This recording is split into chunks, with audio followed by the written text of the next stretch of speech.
Anything to say on Judge?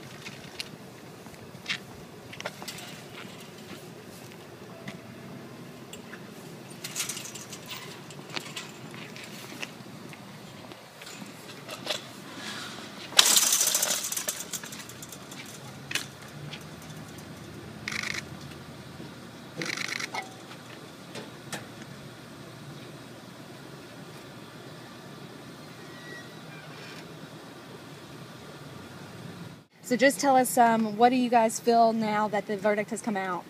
I feel fantastic. I'm very grateful to the jury.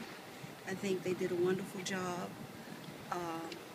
The two young women, I think they can now move on, and I'm very proud of them. And I'm just elated. I'm extremely elated. A lot of tears Yes. after the verdict. Yes, a lot of tears. And I guess tears of joy as well as tears of pain. So what happens now? Well, we asked for a pre-sentencing report, and I imagine in about 30 days there will be a hearing, or a hearing will be set by the court. The pre-sentencing is kind of an investigation done by the probation office, and then the judge will set a hearing, and then he will be sentenced. We are asking for life without parole because he does have priors. He has 3 priors at least. Were you confident the jury was going to come back with this decision? I'm never confident about what a jury is going to do, but we felt good about it. We thought we had a good case, and we both put our hearts in it. We worked hard, and we worked hard with the young women and all the other witnesses. So I guess, yeah, we did feel confident. We were happy, but you never know. You just do our very best. One of the things is there wasn't much evidence. There wasn't any DNA. So, you just rolled your eyes at that even. So, tell me about that.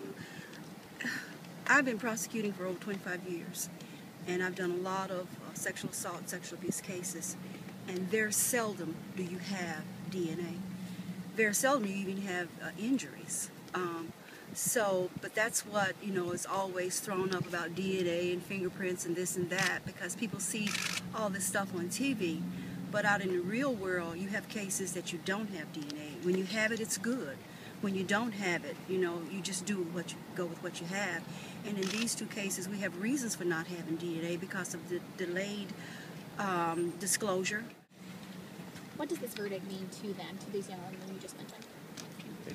It's an opportunity that they've been through so much in such a protracted period of time. Unfortunately, our criminal justice system is not always swift. It's not always the fastest thing in the world, and it tends to, when you have crimes like this, when you have victims like this, it tends to drag out what is an emotional time. This is an opportunity now that they will have to sort of close out this chapter. This is always what holds a victim up as far as being able to move on with their lives, get over something like this as best they can. And this will give them an opportunity now to be able to sort of put this behind them, put it to rest, and try to move on with their lives again and live a normal life. They don't have to think about it every day. They don't have to worry about what's going to happen when they come to court.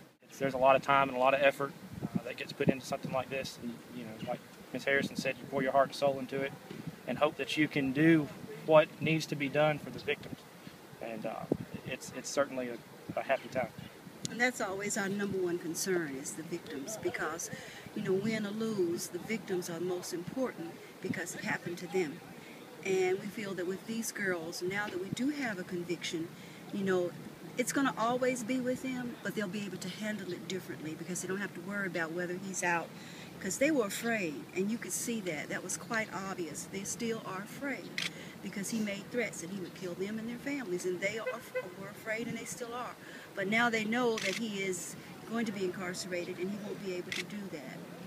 So we're happy for them of all things, and we're happy for all the other young women